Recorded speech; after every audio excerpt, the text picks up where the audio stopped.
Over the past week, we received a lot of information from Paradox Interactive regarding their new game, City Skylines 2. Paradox held a stream event during last week's Gamescom where they allowed multiple streamers to stream the new game, and that gave us a decent bit of insight on how the game is going to run and feel when we play it. Other than the streaming event, we got an interview from Xbox with one of the Paradox Interactive employees that gave us a few answers to questions that we kind of already knew the answer to from the feature highlights from previous weeks. But other than that, at least this week, we got a new feature highlight: Citizen Simulation and a Life Path. So let's go ahead and dive into it. The citizens in your cities are always up to some form of task. If it's shopping, working, studying, committing crimes, escaping a crime scene, seeking medical attention, or even moving away. These are all part of your citizen's life path. Citizen's life path describes major events such as moving away in their life. Life path is how the citizens grow in your city, if they were born there or if they moved in and will grow old there.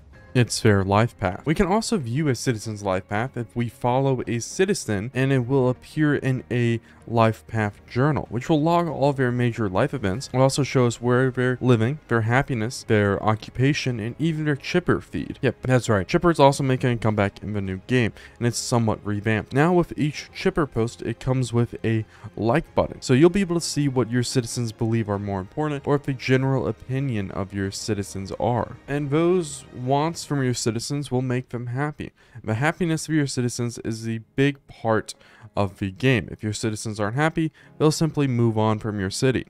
Happiness is a combination of well-being and health. Well-being indicates how the citizen is doing mentally. This indicates if they are happy with their services, leisure options, job, and everything to do with that nature. If you don't have the proper services for your citizens, they'll be negatively affected by it, such as sewage, garbage, and pollution affect both their well-being and health. If you have too much pollution in the area, your citizens will be sick and they'll move out. Same with sewage and garbage backing up or piling up. You want to keep them healthy and make sure the services are well standard. Although even if you make sure that every service is well operating, citizens will still get sick. That means you'll need a healthcare infrastructure. So make sure you always have a good healthcare and your city will thrive. Another part of your citizens' life path are education and where they work. The higher educated they are, better job they will get. These also affect how happy your citizens are. If they work more efficiently, they'll be happier. Another way for your citizens to be happy is leisure. Each citizen has free time and they want to spend it at attractions within your city, if that's shopping, parks, restaurants, or bars. How your citizens choose what leisure to use was covered in the traffic AI feature highlight. I would suggest you to go take a look if you want to know more about it. Another event that might affect your citizen is criminal behavior. While this is a low possibility, it still can happen if their well-being is low. They'll commit a crime to gain an income. How the victim is calculated is comparing the buildings